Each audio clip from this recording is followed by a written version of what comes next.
I'm going to walk you through setting up a simple yet effective lead generation ad for your flooring epoxy business. Using this exact same ad, we're currently generating $16 flooring epoxy leads for one of our clients. Now, our starting point is going to be the Facebook Ads Manager. If you don't know how to get here, you need to go to facebook.com/ads manager. The very first thing that you're going to do is click on this green create button on the left hand side. Once you do that, you are going to get options to select a Facebook ads objective. Now, what you pick here matters, and it's important to note that you can set up a successful Facebook ad with several of these objectives, but for the sake of this training, we want something that is light, we want something that is not as tech heavy, and we want something that we can set up right away so that we can start getting leads in the next 7 to 10 business days. And because of that, we are going to choose the leads objective on Facebook. Once you do that, Facebook is actually going to open up and build the ad structure for you. It's going to show you a campaign level, an ad set level, and an ad level. At the campaign level, all you're simply doing is giving this a name that actually makes sense to you. Next, come down to the section that says Advanced Budget Optimization, and you're going to want to shut this off. I typically don't use Advanced Budget Optimization unless I have a budget of about $100 a day or more. For a lot of small advertisers just getting started, this is not going to be something that we typically turn on. Then in the new lead ad set, you are going to go to the ad set name, and once again, you're going to give this a name that actually makes sense for the campaign that you're running. For example, I'm running this campaign in the Katy, Texas area, and so for this campaign, the name is going to be Katy, Texas. Next thing that you're going to want to do is go to the conversion section, and this is where we want to set the conversion. Where do we want the leads to become a lead, basically, is what we're selecting here. And what we're looking for here is instant forms. Once you select that, go down to the Facebook page section, and all you need to do here is verify that you've got the correct Facebook page set up. Now, most of you are going to be doing this yourself for your own business, so there's a pretty good chance that you only have one Facebook page. So just make sure that you are on the correct Facebook page. Now, if you've never run ads before, you are not going to see this message below that says view terms. Instead, it's going to say accept the terms of services. So you'll want to do is click accept terms of services if you see that, and then it'll bring you back to this screen just like you see here, and it's going to give you an option to view the terms. Next, you want to come down to budget and scheduling, and you want to choose whatever your daily budget is for your Facebook advertising. Once you do that, come down here to audience controls. What we're going to do here is actually select our location that we want to target. So in my case, I want to target Katy, Texas, and I can choose Katy, Texas from the drop down menu here, and there are a few options that I need to keep into consideration. Now, typically when we run these type of campaigns, they're around a service radius, just simply because companies typically cover a certain mile radius, but there are times where we run strict campaigns specifically to cities, and we do that in cases where there is a city next to a bordering town that you may not want to target. For example, in Texas, there's South Texas and it borders Mexico. We may not want to target people across the border, but we want that bordering town. So in that situation, we would strictly run that specific city only. So if you notice what happens here, I've got Katy, Texas, and a 25-mile radius, which also overlaps into Houston. If I don't want that, and I'm an advertiser that only wants to cover a specific city, I can click on the mile radius there, and I can choose current city, and that would give me options to only run my advertising within that city. Now, it's important to note that that's not always going to be the case. Even when you set strict parameters like this, there's always going to be somebody who may be driving through that city or may have had an extended stay, especially during the holidays, and they may get served up these ads that are out of your service area. That's perfectly normal, and those things usually filter themselves out after a little while. Once you select your location, you are going to come down to the minimum age range, and you're going to choose the minimum age that you want to advertise your services to. Now, be mindful here that the typical 18-year-old is not out there buying flooring and epoxy services, and so therefore it's probably not a good idea to start targeting everyone from the age of 18 and up, simply because you are actually going to spend that money on that target audience even if you don't see results from that. Next, you're going to come down to placement, and placement is really the area where you're going to choose where you want to show your ad to. So a lot of times Facebook has different placements, and they have partner networks that they can provide your advertising services on. I personally don't like to use any of the right side placements that Facebook has unless I'm doing heavy retargeting. So if I'm doing direct response cold ads to folks, I'm going to typically choose the feeds and nothing else. So once you go through here and select the placements you want your ad to show in, the next step is going to be the creation of the ad. Before I go here, I want to share with you that you need to separate your ads between Instagram and Facebook. If you've got an Instagram page and you want to run Instagram ads, my recommendation is to always split them, create campaigns that are Instagram specific and create campaigns that are Facebook specific. That way you can properly test both and see which one's producing the best results for you. Now, I also want to tell you that I do have a workshop called the Local Lead Mastery Workshop. It's designed for anyone who owns or operates a local home service business, and I go into really depth of how to create the perfect offer. I go into depth on how to actually set this up and even give you our automations that we use on the back end to close more of the leads. If that's something you're interested in, there should be a link somewhere in the description. You can go ahead and check it out after this video. So now we're going to go ahead and click on a new lead ad, and this is where we are going to be able to set our copy and our creative and a few other options in here. Very first thing, like what we've done here in the past, is you're going to go ahead and name this something that actually makes sense to you. And then you are just going to come down here to the section that says ad setup and verify a few things. We are going to be creating a new ad. You can use single image or video, and you can leave multi-advertiser alone. Next, you're going to come to the ad creative, and from here you're going to be allowed to choose what sort of media you're going to be running as an ad. Is it going to be a picture or is it going to be a video? For the sake of this training, I'm just going to choose images, and it is going to open up the image library that I have for that specific page. Now, if I don't have any images in here because I've never run ads before, it's pretty easy to upload one. All you need to do is click upload here, choose the file from your computer, and then select it from the library. Now, when it comes to images and creative, personal stuff works the best, okay? You want to create a connection with Facebook, and you want to create a connection with the people who are actually viewing your ad. So if you've got anything that's very personal, anything that's very organic looking, anything that feels human-like, that is what you want to go with. Once you select your image, all you need to do is click on next. And you're going to be brought up to this optimization section. Now, I typically like to turn this off simply because for every option that I have optimized, I'm going to pay for the optimization, and I'm going to pay for that testing. I typically don't like to do that. I like to test one image at a time, and so I typically just leave my image alone and I click done. Once you do that, you're going to start to see your ad take shape here on the right hand side. From here on out, what you'll want to do next is type in your primary text and your headline and a call to action. Now, the text, the ad copy, and the offer does like 90% of the work. It does like 90% of the heavy lifting. So they make sure that when you're crafting an offer, you are actually getting into the conversation that's happening inside of people's heads. So if this ad is about flooring epoxy or garage epoxy, some of the conversations that people might be having with themselves is how horrible their garage looks, how they've been holding off to put this project, how they don't want their nice, expensive car, and sitting on this like messed up garage with cracks in it. Once I plug in my ad copy and my offer in here and my headline and call to action, the ad will populate and you can see what that looks like here on the right hand side.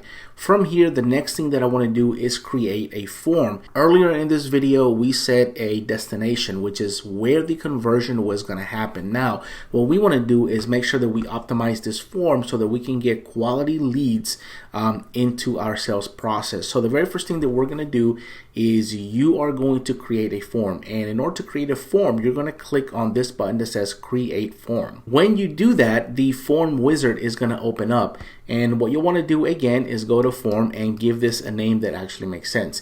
Now from the form type, you're going to get to choose a few options in here: more volume, higher intent, or rich creative. So what I'm going to cover right now is just simply more volume, meaning that you're going to get as many people that can come through this ad, and then your questions and your sales process will vet those people even further. From here, what you want to do in the intro section is I typically just leave the image that I'm using in the ad for congruency. But if you want to choose your own image, they give you the dimensions. You can go create one and upload it there. I typically use the same image just so people know that if they click on my ad and they land here, they're in the right spot. The next thing that I do is go down to greetings and headline, and this is where I want to add the headline that people are going to see. Once you do that, you have a headline and maybe a short description. You're going to come down to the questions. Now by default, Facebook is going to pull first name, email, phone number, and you can adjust these what's called the pre-filled questions.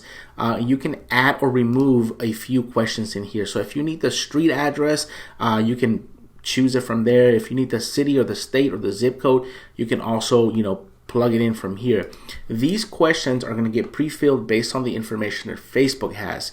But what we want to add is we want to add an additional question. We want to add what's called custom questions.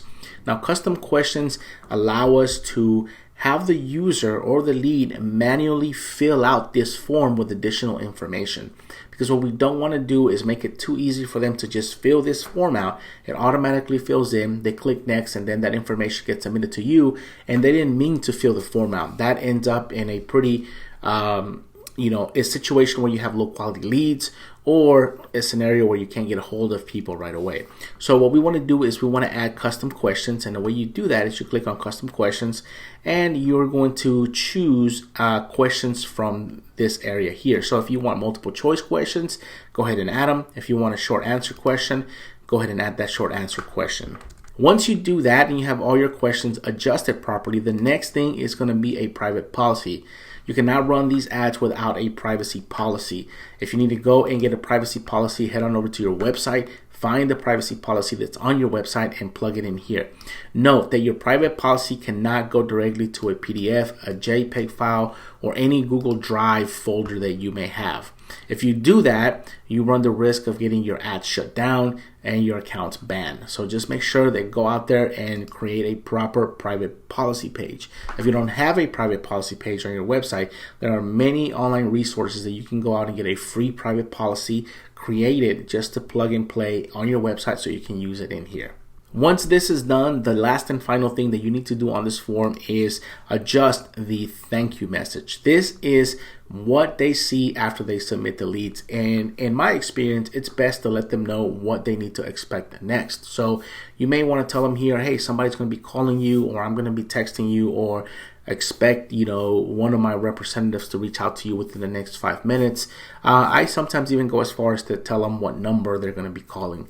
Now the other thing that you can do here is you can send people to a specific call to action afterwards. You can entice them a little bit more to either go to your website and maybe visit a calendar booking page or a callback request page, or they can view more information on your business by looking at a flyer or giving you a call or a text, and they get in front of the line or some sort of additional incentive for them to do that.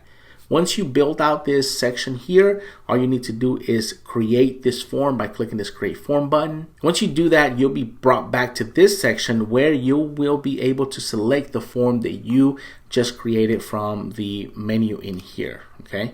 Once your form is selected, all you need to do is kind of review it and check it out. And in order to publish this ad, click on this green publish button on the bottom right hand corner. This ad's then going to go for review on Facebook, making sure that you're not breaking any advertiser policies, and it should start to run. Usually we see this within 1 to 3 hours of you submitting the request. Now, we typically start to see leads come in within 7 days of these ads going live, assuming that you have a good offer and a good call to action and you've done things properly. Now, the next step that I'm going to share with you is a little bit more advanced, but it's important to understand what we do with these leads once they come in, because I'm of the belief that most small business owners do not have a lead problem. They have a follow-up problem. Now, your most qualified leads, the best leads that are out there, are going to be people who are typically busy. The better the quality of the lead, the busier the person is.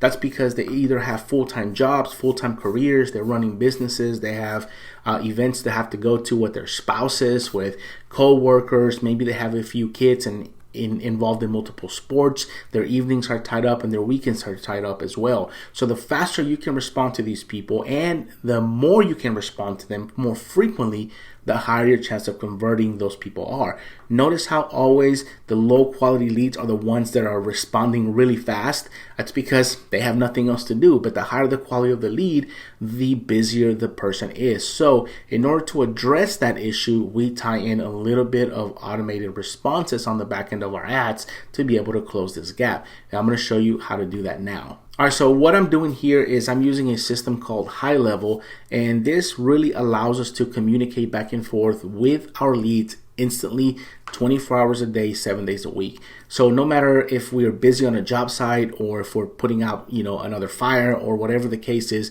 the leads always get handled, and they get handled instantly, allowing our chances of closing these leads to become much higher. Now, there are links in the description of this video to all this stuff, but before I dive into this, I want to say that if you are a epoxy flooring company that has been in business for quite some time, you're looking to grow your lead base, you're looking for somebody to help you with Facebook advertising, there's also going to be a link in the description where you can reach out to us and see if we can work with you, if we're a good fit for your company, and just have a normal conversation. So basically how this works is that we connect this tool to Facebook. And the way you connect it to Facebook is you simply go to settings, and from settings you go to integrations, and from here you just sign in with Facebook, with your Facebook account, and you'll be able to get to pick the page that you are doing advertising from. Once that's set up, we go back and we go to automations. And as you can see, we've got a bunch of things built out here, but basically we activate a Facebook lead form automation system. Basically what happens is when that form is submitted from that specific ad, it goes through here. The leads then get put into an opportunity section so you can see how many leads have come in from your advertising. You can manage the whole thing and you can see your return on investment. The leads then get an initial text message from the system saying, hey, we acknowledge that you've received or you've requested information from us about this service, Floor and Epoxy. I just want to make sure that we've got the right number, or can you tell me a little bit more about your project, or I have a few questions that may help us give you a proper quote. It's at this point that the lead enters into a text message conversation with you, but we also have some failback systems in here built in. For example, if the lead doesn't respond within an hour, we automatically follow up with them with a text message, a voicemail drop, and even an email follow-up. And we do this several times until we either get a no or a solid yes. If the lead responds positively, meaning they say, yes, I'm looking for this, or they engage in a conversation, we then internally notify you and your team or your sales staff that, hey, we have somebody in here that's live and is ready to connect with a human to see what the sales process looks like on your end. For a lot of our clients, this means that they get on the phone and they schedule a visit out to the property. For some of our clients, it means that they get on the phone and they're asking for a few pictures of the garage or the space that needs to be worked on just to get a ballpark idea. But in either way, they are typically scheduling a meeting of some sort to be able to provide a proper quote to close more of these deals. Now, with this being said, every single lead that comes through, whether that lead comes in after hours or within business hours, gets addressed. We do have an automation that follows up with them. If they come in after business hours, we let them know you came in after business hours, but we're reaching out to you because we're going to get back to you the very next day. When would you like a call back, etc. So we have all this stuff happening on the back end to maximize the number of leads that are being closed. Now, if you've enjoyed this video, give it a thumbs up, consider subscribing. If you have questions, leave them in the comments. And there are links to other resources that I mentioned in the description.